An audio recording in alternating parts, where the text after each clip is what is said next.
Illinois takes on Iowa, 7 o'clock Eastern start time.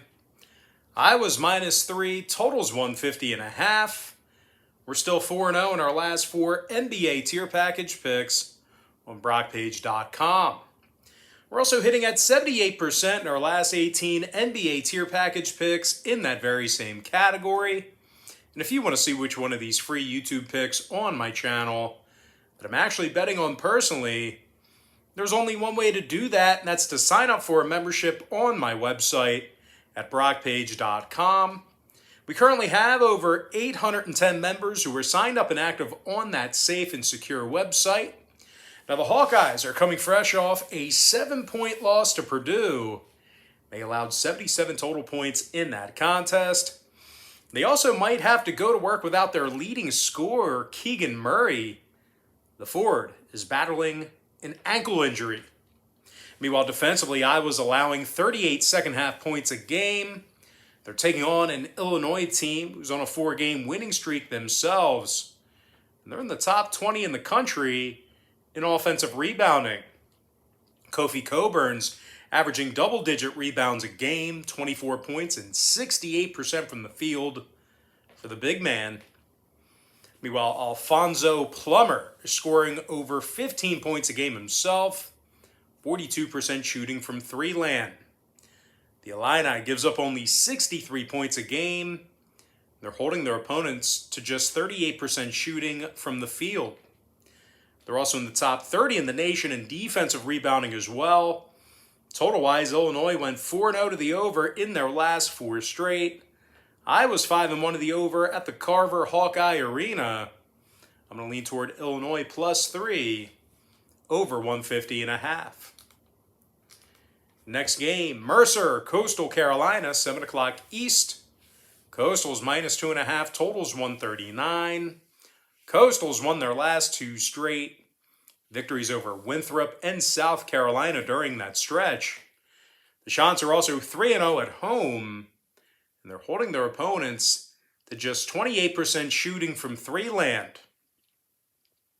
Coastal's also done a pretty nice job guarding the field goal in general. They're letting their opponents make just 38% of their shots from the field. Now, scoring-wise, Rudy Williams is averaging over 17 points a game, 4 rebounds, 3.5 assists for the senior. Rudy's also drilling over 57% of his three-pointers. Meanwhile, Issam Mustafa is scoring over 16.5 points a game himself, along with double-digit rebounds. The Chants are averaging 38 second-half points a game. They're taking on a Mercer squad who lost 3 of 4 as the road team. They're allowing 77 points per contest away from home. The Bears are also having a tough time grabbing rebounds defensively. Mercer's last 2 straight got over the number, 3-1 to the over in their last 4. I'm going to lean toward Coastal Carolina, -2.5, over 139. Next game, Towson, Kent State, 7 o'clock Eastern start time. Kent State's -6.5, totals 131. The Golden Flashes won 4 out of their last 5 ball games. Top 10 in the country in guarding the 3-ball.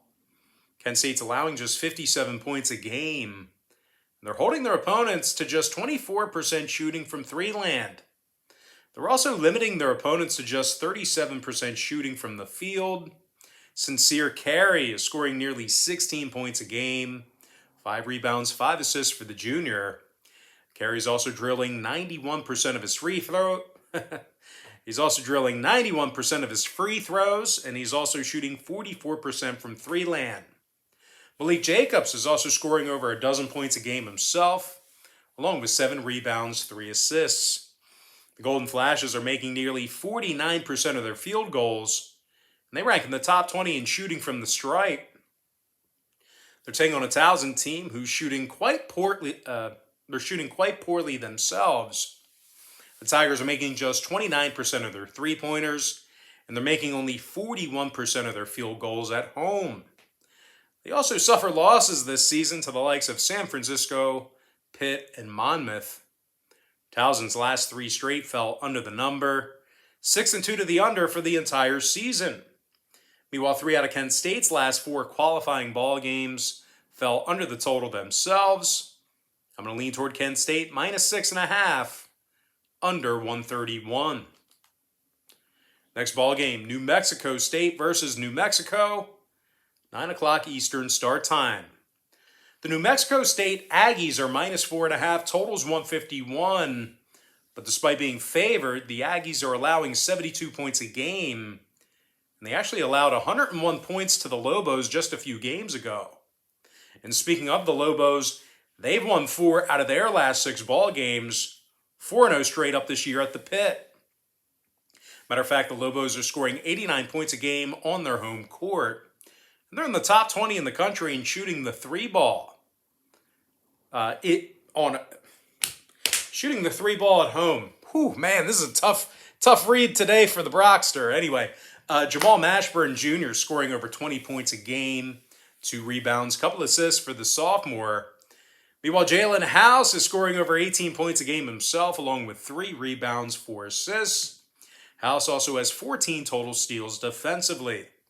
Total-wise, the Lobos are 5-2 to the over for the entire season. Meanwhile, for the Aggies, they're 6-1 to the over for the entire season themselves. I'm going to lean toward New Mexico, plus 4.5, over 151. Next and final matchup, San Jose State versus Pepperdine, 10 o'clock Eastern tip-off. The Pepperdine Waves are minus 4.5, totals 137. Now, the Waves are on a 6-game losing streak, 2-4 against the spread during that stretch. The Waves are averaging just 64 points a game, and they're shooting only 40% from the field.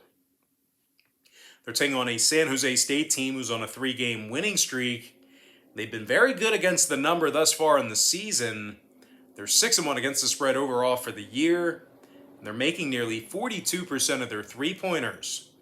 Amari Moore is scoring 15.5 points a game, 4 rebounds, 4 assists for the junior. Moore's also gone 9 of 13 from 3-land. Meanwhile, Tibet Gorner is shooting 50% from 3-land himself, 10 points a game and 3 rebounds a night for the Ford. The Spartans are in the top 15 in the country in offensive three-point percentage. Now, total-wise, San Jose State's 3-0 to the under on the road, 5-2 to the under for the entire season. I'm going to lean towards San Jose State, plus 4.5, under 137. And with that, guys, now it's time for our quick pick recap, powered to you by my website at brockpage.com, where we are 4-0 in our last 4 NBA tier package picks. I like Illinois plus 3 over 150.5. Coastal Carolina minus 2.5 over 139. Kent State minus 6.5 under 131. New Mexico plus 4.5 over 141. San Jose State plus 4.5 under 137.